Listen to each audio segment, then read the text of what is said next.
Hey everyone, welcome back to the channel.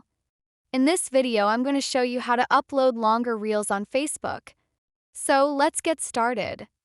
First, open the Facebook app on your phone. At the top, you'll see the box that says, "What's on your mind?"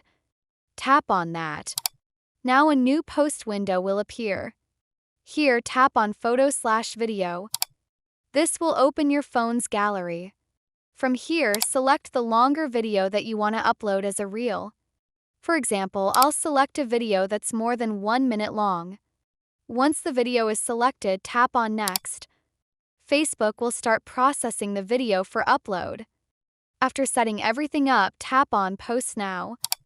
You'll notice the upload progress begin. Since the video is long, it might take a little more time depending on your internet speed. Just wait until it's completely uploaded.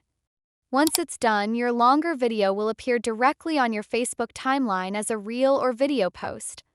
And that's it.